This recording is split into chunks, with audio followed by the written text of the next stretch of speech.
Dear students, I am Mahesh Sharma. Welcome to GIT। Dear students, आज की इसी प्रोग्रामिंग ट्यूटोरियल की वीडियो में मैं कॉन्स्टेंट्स टॉपिक्स में व्हाट इज कॉन्स्टेंट्स अर्थात कॉन्स्टेंट्स क्या होते हैं, टाइप्स ऑफ कॉन्स्टेंट्स अर्थात सी लैंग्वेज में कितने प्रकार के कॉन्स्टेंट्स होते हैं, व्हाट इज स्ट्रिंग, स्ट्रिंग क्या है और स्पेशल सिंबल्स क्या होते हैं, इत्यादि टॉपिक्स को डिटेल से प्रोग्राम के साथ बताऊंगा। तो आप इस वीडियो को एंड तक देखिए और अगर आप इस चैनल पर नए हैं तो इस चैनल को लाइक और सब्सक्राइब करिएगा। तो आइए वीडियो की शुरुआत करते हैं व्हाट इज कांस्टेंट से, कि कांस्टेंट क्या होते हैं। Constants are the variables with fixed values that can not be changed once they are defined in the program. They remain constant throughout the execution of the program. कि constants क्या होते हैं, कि कॉन्स्टेंट्स की value जो होगी वो fix होगी और जिनकी वैल्यू को क्या है कि प्रोग्राम में आप चेंज नहीं कर सकते हो। कि अगर आपने एक बार डिफाइन कर दिया तो उसमें पूरे प्रोग्राम में क्या है कि एग्जीक्यूशन के दौरान वो क्या है उसकी वैल्यू फिक्स होती है, आप चेंज नहीं कर सकते हो। अगर कॉन्स्टेंट्स वैल्यू डिक्लेयर करने के बाद अगर आप चेंज करते हो तो कंपाइलर क्या देगा, एरर देगा। They are also called as literals, और इनको क्या है कि हम लिटरल्स भी कहते हैं। कॉन्स्टेंट्स क्या है कि डिफरेंट टाइप के होते हैं, जैसे इंटीजर कॉन्स्टेंट। इंटीजर कॉन्स्टेंट्स क्या है कि जैसे 10, 11, 34 मतलब इंटीजर पार्ट की जो वैल्यूज होती हैं, जो डेसिमल पॉइंट नहीं होता, तो वो क्या कहलाएंगे, आपकी इंटीजर कॉन्स्टेंट्स होंगी। फ्लोटिंग पॉइंट कॉन्स्टेंट्स या रियल कॉन्स्टेंट्स जो है वो क्या कि अगर फ्रैक्शनल पार्ट है, अगर मान लो जैसे 45.6 ऐसे पॉइंट में अगर वैल्यू है तो वो क्या कहलाएगी कि फ्लोटिंग पॉइंट कांस्टेंट कहलाता है। नेक्स्ट आता है ऑक्टल कांस्टेंट। ऑक्टल कांस्टेंट में क्या है कि अगर आप क्या है कि किसी भी वैल्यू की से पहले आप जीरो लगाओगे तो उसको क्या बोलेंगे, हम ऑक्टल कांस्टेंट बोलेंगे। और इसकी जो लेंथ होती है 0 to 7 होती है। उसके बाद हेक्साडेसिमल कांस्टेंट, इसमें क्या है कि 0 और x अगर लगाएंगे तो ये क्या होगा, आपका हेक्साडेसिमल कांस्टेंट कहलाएगा। कैरेक्टर कांस्टेंट्स क्या होते हैं कि अगर सिंगल कोट्स के अंदर जो अल्फाबेट्स हो, डिजिट्स हो या स्पेशल सिंबल्स है which is enclosed by single quotes is called character constants. दूसरा क्या आता है, स्ट्रिंग कांस्टेंट। स्ट्रिंग कांस्टेंट मतलब डबल कोट्स के अंदर अगर आप कोई भी स्टेटमेंट लिखोगे तो वो क्या कहलाएगा, आपका स्ट्रिंग कांस्टेंट्स कहलाता है। नेक्स्ट टॉपिक है व्हाट इज स्ट्रिंग, कि स्ट्रिंग किसे कहते हैं। String is a sequence of alphabets, digits, special characters and blank spaces enclosed in double quotes and terminated by null character।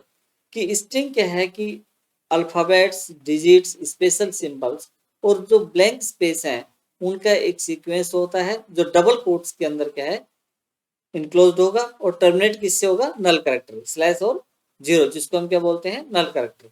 Null character से क्या होता है, टर्मिनेट होता है। फॉर एग्जाम्पल जैसे JIOT, तो यहाँ पे जो GOIT है तो GOIT क्या है कि डबल कोट्स में है तो ये क्या कहलाएगी, आपकी स्ट्रिंग कहलाएगी। दूसरा क्या है, जैसे एग्जांपल जैसे A है तो A सिंगल कैरेक्टर है परंतु यहाँ पर क्या है कि डबल कोट्स में होगा तो ये भी क्या कहलाएगी, आपकी स्ट्रिंग कहलाएगी। तो ये क्या है कि स्ट्रिंग कहने का मतलब है कि जो भी डबल कोट्स के अंदर आ गया, चाहिए आपका डिजिट्स हो या स्पेशल सिंबल्स या जो भी है आपका, तो इसका अगर डबल कोट्स में आएगा तो वो क्या कहलाएगा, आपका स्ट्रिंग कहलाती है। हाउ टू डिफाइन कॉन्स्टेंट्स इन सी, कि क्या है कि सी में हम कॉन्स्टेंट्स को किस प्रकार से हम डिफाइन करते हैं। तो कॉन्स्टेंट्स को हम दो प्रकार के तरीके से हम क्या है कि कॉन्स्टेंट डिफाइन कर सकते हैं। एक तो कॉन्स्ट कीवर्ड के द्वारा क्या है कि कॉन्स्टेंट डिफाइन कर सकते हैं, और एक हैश डिफाइन जो प्रीपोजिशन है उसके द्वारा हम क्या है डिफाइन कर सकते हैं। फर्स्ट की कॉन्स्टेंट की को किस तरह से डिफाइन करते हैं, तो उसका सिंटैक्स क्या होता है, const then data type, variable का नाम और इक्वल, और आप क्या लगाओगे इसमें, वैल्यू आप असाइन करोगे। फॉर एग्जाम्पल जैसे अगर मान लो यहाँ पे कॉन्स्ट इंट वीआर नाम से हमने क्या है कि एक वेरिएबल डिक्लेयर किया है, परंतु क्या है कि जैसे यहाँ पे जो सिंटैक्स है वो क्या है, कॉन्स्ट फिर उसके बाद डाटा टाइप और वेरिएबल, परंतु यहाँ पे क्या है कि वैल्यू हमने असाइन नहीं की है, तो ये क्या है, आपका गलत है। यहाँ पे क्या देगा, वो एरर देगा। अगर इस तरह से डिक्लेयर करोगे वेरिएबल तो डिक्लेयर करोगे तो यहाँ पे क्या है, एरर शो करेगा। नेक्स्ट है कॉन्स्ट इंट वी आर। अगर इस तरह से हम डिक्लेयर करते हैं और नीचे अगर हम इस वेरिएबल में वैल्यू असाइन करते हैं तो ये भी क्या देगा, it will give an error. कि ये भी क्या है कि जो सिंटैक्स है उसको रूल को फॉलो नहीं करता है। ये वाली जो स्टेटमेंट है const int var equal 5, ये क्या है कि आपका सही है। तो इस तरह से हम क्या है कि कोई भी कांस्टेंट टाइप वेरिएबल डिक्लेयर करेंगे तो इस सिंटैक्स को हम क्या करेंगे, फॉलो करेंगे। इसको हम प्रैक्टिकली देखते हैं कि कांस्टेंट वेरिएबल को हम करने के लिए पहले क्या लगाएंगे, कॉन्स्ट कीवर्ड, और कॉन्स्ट के बाद क्या है कि डाटा टाइप, जैसे मैंने यहाँ पे इंट लिया और यहाँ पे कोई भी मैंने एग्जांपल ले लिया, यहाँ पे एन ले लिया सपोज, और एन में मैंने यहाँ पे क्या लिया हुआ है कि एन में यहाँ पे सपोज 10 ही मैंने असाइन किया है। और फिर मैं यहाँ पे जैसे प्रिंट करता हूँ इसको,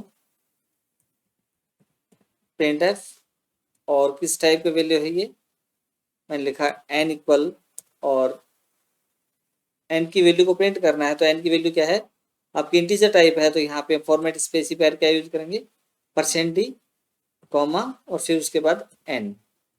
अब यहाँ पर क्या है कि जैसे इसको मैं कंपाइल करता हूँ और रन करता हूँ तो यहाँ पे क्या देगा, इसमें 10 आउटपुट आ गए 10 यहाँ पर। यहाँ पे कोई क्या है कि एरर वगैरह नहीं है। परंतु अगर हमने कहा है कि अगर कांस्टेंट टाइप आपने डिक्लेयर कर दिया और फिर अगर कहीं वैल्यू चेंज होती है तो ये क्या देगा, एरर देगा। अब मैं यहाँ पे जैसे चेंज करता हूँ कि एन इक्वल यहाँ पे क्या कर देता हूँ मैं 20 कर देता हूँ। अब 20 अगर मैं करूँगा और फिर 20 को सपोज मैं प्रिंट कर रहा हूँ, यहाँ पे प्रिंट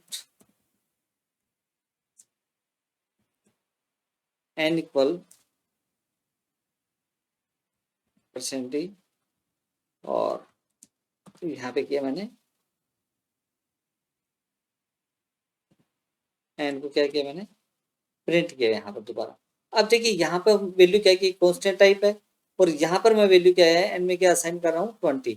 अब देखिए यहाँ पे अगर हम क्या करेंगे, इसमें कंपाइल और रन करते हैं, यहाँ पे क्या दे रहा है एरर, क्योंकि जो एन है वो किस टाइप का है आपका कांस्टेंट टाइप है।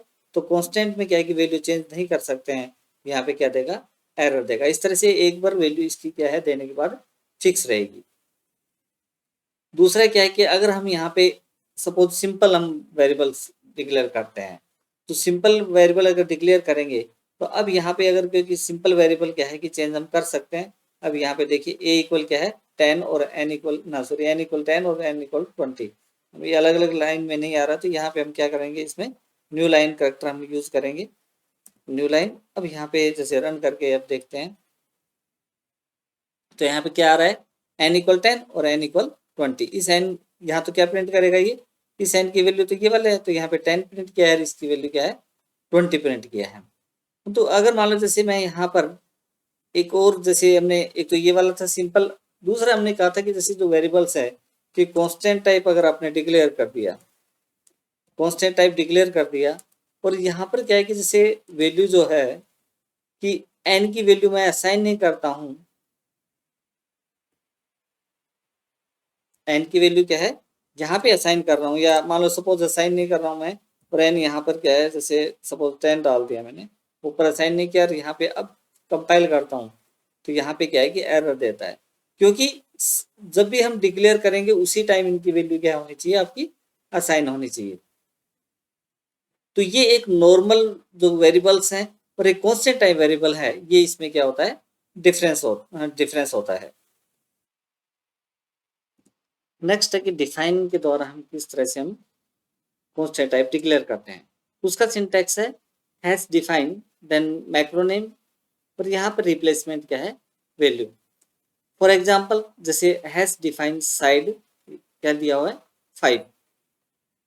तो इस तरह से हम क्या कर सकते हैं, इसको डिफाइन करते हैं। इसको भी हम प्रोग्रामिंग के द्वारा हम, जैसे यहाँ पे हमने डिफाइन किया हैश डिफाइन, और सपोज साइज ही वेरिएबल ले लिया मैंने, या एन ले लिया, एन इक्वल क्या ले लिया मैंने यहाँ पे 5 वैल्यू ली। यहाँ पे वेरिएबल लिया मैंने, यहाँ पे सपोज स्क्वायर करना चाहता हूँ तो यहाँ पे इंट स्क्वायर वेरिएबल लिया एक, यहाँ पे मैंने दिया square equal N into N, कि मैं क्या करना चाहता हूँ, इसके स्क्वायर करना चाहता हूँ। यहाँ पे फिर मैंने प्रिंट किया इस वैल्यू को,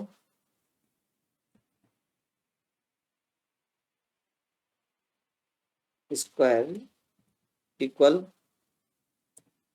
इंटीजर टाइप है स्क्वायर, तो यहाँ पे मैंने यहाँ पे किया %d, फॉर्मेट स्पेसिफायर लगाया, कॉमा, और यहाँ पे इसको प्रिंट किया स्क्वायर को। तब क्या है कि जैसे n इक्वल क्या है 5, तो स्क्वायर में क्या आ गया n इंटू एन 25, तो स्क्वायर इक्वल क्या प्रिंट करेगा यहाँ पे 25। तो इसको हम रन करके देखते हैं। यहाँ पे रन किया, देखो यहाँ पे रन किया तो इसमें क्या है, इसमें स्क्वायर इक्वल क्या वैल्यू प्रिंट कर रहा है 25। तो इस तरह से क्या है कि हम डिफाइन के द्वारा भी क्या है एक फिक्स वैल्यू क्या कर सकते हैं, इसमें कॉन्स्टेंट टाइप वैल्यू हम डिक्लेयर कर सकते हैं। नेक्स्ट टॉपिक है स्पेशल सिंबल्स। स्पेशल सिंबल्स क्या होते हैं? किसी language has some special symbols which can be used for different purpose, like square brackets, parenthesis, curly braces, semicolon, comma etcetera. ये सारे क्या कहलाते हैं? Special symbols. अर्थात जो भी क्या है कि अल्फाबेट्स और डिजिट्स के अलावा जो सिंबल होते हैं वो क्या कहलाते हैं? आपके स्पेशल सिंबल्स आते हैं। उसमें हम कुछ स्पेशल सिंबल्स को हम जो यूज में आते हैं प्रोग्रामिंग, उसमें जैसे ब्रेसेस। ब्रेसेस का काम क्या होता है कि जैसे कोई भी हम ब्लॉक के अंदर कि ब्लॉक के अंदर क्या है कि जो कोडिंग हम करते हैं उसको स्टार्ट और एंड को क्या करता है, वो रिप्रेजेंट करता है कि कहाँ से ब्लॉक में कहाँ से प्रोग्रामिंग स्टार्ट हो रही है और कहाँ पर क्या है एंड हो रहा है। नेक्स्ट क्या है कि पैरेंथेसिस। पैरेंथेसिस का जो यूज होता है वो फंक्शन कॉल वगैरह के लिए हम क्या इसका यूज करते हैं। जैसे स्कैनएफ है, पैरेंथेसिस लगा है तो इसका मतलब क्या है, ये एक फंक्शन है या फंक्शन को हम कॉल करते हैं तभी हम क्या है इसका यूज करते हैं। Next square brackets. Square brackets का क्या है कि जो एरे के जो एलिमेंट्स हैं उनको क्या है कि हम एरे के एलिमेंट्स को क्या है कि रेफरेंस जो एलिमेंट्स हैं उनको, या मल्टी डायमेंशनल एरे है या वन डायमेंशनल एरे, किस टाइप के डायमेंशंस को क्या है कि हम डिक्लेयर करने के लिए एरे के हम इसका स्क्वायर ब्रैकेट्स का यूज करते हैं। नेक्स्ट है कोमा। कोमा का जो यूज होता है वो क्या है कि वेरिएबल्स को सेपरेट करने के लिए, जैसे इंट ए कोमा बी कोमा सी, इस तरह से हमें क्या है कि वेरिएबल्स को क्या है कि डिक्लेयर करने के लिए क्या है, सेपरेट करने के लिए इनका क्या है यूज करते हैं। नेक्स्ट है एस्टिक। ये क्या है, किसी लैंग्वेज में हम पॉइंटर वेरिएबल अगर हम डिक्लेयर करना चाहते हैं तो उसके लिए हम क्या है एस्टिक सिंबल का क्या है यूज करते हैं। Then hash. हैश क्या है कि प्री प्रोसेसर डायरेक्टिव है, तो ये क्या है कि प्री प्रोसेसर डायरेक्टिव का क्या होता है, जैसे हैश इंक्लूड कोनोडोट है, तो ये प्री प्रोसेसर डायरेक्टिव क्या करेगा, ये कि आपको कोई भी हेडर फाइल है उसको लिंक करने के लिए हमारे प्रोग्राम के क्या है यूज आता है, जैसे हैश इंक्लूड। तो ये कोई भी हैश इंक्लूड stdio.h, तो हेडर फाइल्स को इंक्लूड करने के लिए क्या है कि इनका हम यूज करते हैं। मुझे उम्मीद है कि कॉन्स्टेंट्स टॉपिक्स आपको समझ में आया होगा। अगर यह वीडियो आपको पसंद आया है तो इस वीडियो को लाइक और इस तरह के और वीडियो को देखना चाहते हैं तो इस चैनल को ज़रूर सब्सक्राइब करिएगा। Thank you for watching my videos.